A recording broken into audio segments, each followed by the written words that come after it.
Our group decided to focus on Chapter 15, which covers entering developed and emerging markets. Our two research task questions were: Entrepreneur magazine annually publishes a ranking of the top global franchises. Provide a list of the top 25 companies that pursue franchising as their preferred mode of international expansion.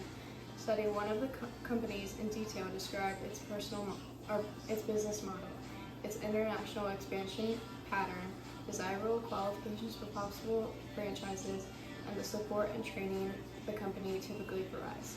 The second question was: the U.S. Commercial Service prepares reports known as the Country Commercial Guide for countries of interest to U.S. investors. Utilize the Country Commercial Guide for Russia to gather information on this country's energies and mining industry. Considering that your company has plans to enter Russia in the foreseeable future, select the most appropriate entry method. Be sure to support your decision with the information collected. To start off the first question, the world's top 25 international franchises are dominated by food and beverage and service businesses known for standardization. The top 25 list typically includes brands like Taco Bell, KFC, Dunkin', Pizza Hut, 7-Eleven, Popeyes, McDonald's, Ace Hardware, Hampton by Hilton, Papa John's, Cumin, Baskin-Robbins, the UPS Store, Wendy's, Burger King, Arby's, Dairy Queen, DoubleTree by Hilton, Paris Baguette, Cinnabon, Snap-on Tools, Holiday Inn Express, Anytime Fitness, Budget Blinds, and RE Max. We chose Cinnabon to do a deeper dive for more detail. Their business model is highly specialized. They capitalize on high foot traffic areas like airports, malls, and travel centers. This strategy rests on three key pillars. The first one being iconic specialized product. They focus entirely on the classic roll and its incredibly recognizable smell, which is engineered to drive impulse purchases. The second one is flexible formats. Cinnabon doesn't just use full bakeries. They utilize smaller kiosk and express models to fit into non-traditional high-density locations globally, maximizing real estate opportunities. And the final and third key pillar is revenue streams diversification. They cleverly license their brand for retail products, things like coffee, cereal, and air fresheners, to increase visibility and generate royalties outside of their physical stores. For international growth, Cinnabon uses master franchising agreements in over 50 countries.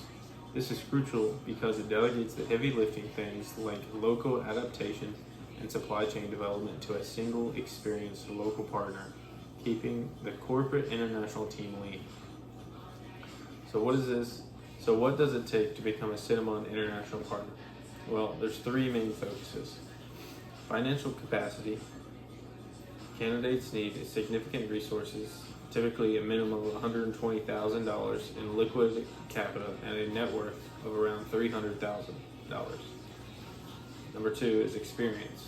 They must demonstrate strong business knowledge, and especially in multi-unit retail management or food service. The third one is commitment. The owner must be committed to brand standards and may require full-time managers to uphold the high-quality customer experience. In terms of support, Cinnabon provides a mandatory program that includes online modules, classroom education, and hands-on on-site training. The company also offers ongoing assistance with key areas like site selection, lease negotiations, and centralized marketing support. From a macro perspective, Cinnabon's success is about niche or specialization. By focusing on one perfect product, they minimize culture complexities that come with diversified venues. Their dependence on their signature aroma or scent marketing shows how franchises adapt non-linguistic tools to connect with diverse global consumers. Ultimately, this asset-light franchising allows for rapid, capital-efficient global expansion, which is an increasingly preferred preferred for form of FDI. Question 2. Russia country commercial guide and entry method. Our second question tackles market entry into a high-risk environment such as Russia's energy and mining industry.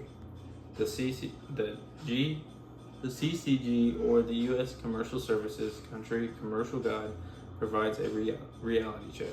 Due to ongoing geopolitical conflicts, U.S. commercial operations are largely suspended, and the entire market is framed by extensive U.S. and international sanctions. The energy and mining sectors are the primary targets. U.S. restrictions specifically prohibit or severely limit transactions related to Russian deepwater, Arctic offshore, and shale oil and gas projects. This means there are massive export controls on key machinery like advanced drilling equipment. As a result, U.S. companies face exceptionally high legal, reputational, and financial risks, including threat of assets being seized by the Russian government.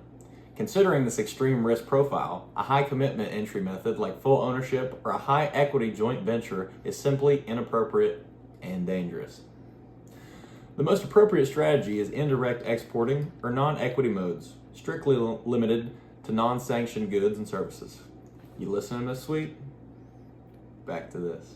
This might involve using third-party distributors in non-sanctioning countries to handle final sales, creating a necessary distance from the Russian market.